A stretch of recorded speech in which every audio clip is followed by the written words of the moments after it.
പിതാവിന്റെയും പുത്രന്റെയും പരിശുദ്ധാത്മാവിന്റെയും നാമത്തിൽ ആമേൻ. വിശുദ്ധ ലൂക്കാ എഴുതിയ സുവിശേഷം 12-ാം അധ്യായം 13 മുതൽ 21 വരെയുള്ള തിരുവചനങ്ങൾ. അക്കാലത്ത് ജനക്കൂട്ടത്തിൽ നിന്നും ഒരുവൻ അവനോട് പറഞ്ഞു, ഗുരു, സ്വത്ത് ഞാനുമായി പങ്കുവയ്ക്കുവാൻ എൻ്റെ സഹോദരനോട് കൽപ്പിക്കണമേ. യേശു അവനോട് ചോദിച്ചു, ഹേ മനുഷ്യ, എന്നെ നിങ്ങളുടെ ന്യായാധിപനോ സ്വത്ത് പാലിക്കുന്നവനായി ആര് നിയമിച്ചു? അനന്തരം അവൻ അവരോട് പറഞ്ഞു, ജാഗരൂകരായിരിക്കുവിൻ, എല്ലാ അത്യാഗ്രഹങ്ങളിൽ നിന്നും അകന്നിരിക്കുകയും ചെയ്യുവിൻ. മനുഷ്യ ജീവിതം സമ്പത്ത് കൊണ്ടല്ല ധന്യമാകുന്നത്. ഒരു ഉപമയും അവൻ അവരോട് പറഞ്ഞു. ഒരു ധനികന്റെ കൃഷിസ്ഥലം സമൃദ്ധമായ വിളവ് നൽകി. അവൻ ഇങ്ങനെ ചിന്തിച്ചു, ഞാൻ എന്ത് ചെയ്യും? ഈ ധാന്യം മുഴുവൻ സൂക്ഷിക്കുവാൻ എനിക്ക് സ്ഥലമില്ലല്ലോ. അവൻ പറഞ്ഞു, ഞാൻ ഇങ്ങനെ ചെയ്യും, എൻ്റെ അറപ്പുരകൾ പൊളിച്ച് കൂടുതൽ വലിയ പണിയും.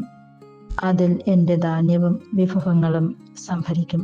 അനന്തരം ഞാൻ എൻ്റെ ആത്മാവിനോട് പറയും, ആത്മാവെ, അനേക വർഷത്തേക്ക് വേണ്ട വിഭവങ്ങൾ നിനക്കായി സംഭരിക്കപ്പെട്ടിരിക്കുന്നു. വിശ്രമിക്കുക, തിന്നുകുടിച്ച് ആനന്ദിക്കുക.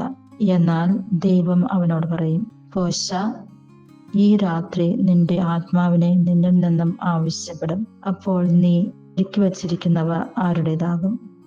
ഇതുപോലെയാണ് ദൈവസന്നിധിയിൽ സമ്പന്നനാകാതെ തനിക്ക് വേണ്ടി സമ്പത്ത് ശേഖരിച്ചു വയ്ക്കുന്നവനും. ഈ വചനഭാഗത്തിലൂടെ യേശു നമ്മെ ഓർമ്മപ്പെടുത്തുന്നത് ദൈവസന്നിധിയിൽ നമ്മൾ പുണ്യങ്ങൾ സമ്പാദിച്ചു വെക്കണമെന്ന് തന്നെ. നമ്മുടെ പുണ്യങ്ങൾ അനുസരിച്ച് നമ്മൾക്ക് വിധിയുണ്ടാകും. അന്ത്യവിധിയെക്കുറിച്ച് നമ്മൾക്ക് എപ്പോഴും ബോധ്യമുണ്ടായിരിക്കുന്നത് നല്ലത് തന്നെ. ദൈവത്തെയും അപരനെയും സ്നേഹിച്ചുകൊണ്ട് ജീവിക്കാം. ഈ ലോകത്തിലുള്ള സമ്പത്തിനെയോ ആഡംബരത്തിനെയോ ശരീരത്തിന്റെ സുഖത്തിനെയോ അന്വേഷിച്ചു പോകാതെ ദൈവത്തെ എത്രമാത്രം സ്നേഹിച്ചും സന്തോഷിപ്പിച്ചും ജീവിക്കുവാനായിട്ട് നമുക്ക് സാധിക്കും എന്നുള്ളത് നമുക്കൊന്ന് ചിന്തിച്ചു നോക്കാം. നമ്മുടെ ആത്മാവിനോട് നമ്മൾ സ്വർഗീയ കാര്യങ്ങളെ കൊണ്ട് നിറയ്ക്കുകയാണോ ചെയ്യുന്നത്, അതോ ഈ ലോകത്തിലെ സന്തോഷങ്ങളെ കുറിച്ചാണ് പറയുന്നത്? നമ്മുടെ ആത്മാവിനെ രക്ഷപ്പെടുത്തിയെടുക്കാം. ദൈവം നൽകിയ ആത്മാവ് നമ്മൾ തിരിച്ചു നൽകുമ്പോൾ അത് വിശുദ്ധമായിട്ട് തന്നെ നമ്മൾ നൽകുവാനായിട്ട് നമുക്ക് പരിശ്രമിക്കാം. അതിനായിട്ടുള്ള കൃപാവരങ്ങൾ പിതാവായ ദൈവം നമ്മൾക്ക് ഓരോരുത്തർക്കും നൽകട്ടെ എന്ന് പ്രാർത്ഥിക്കുന്നു.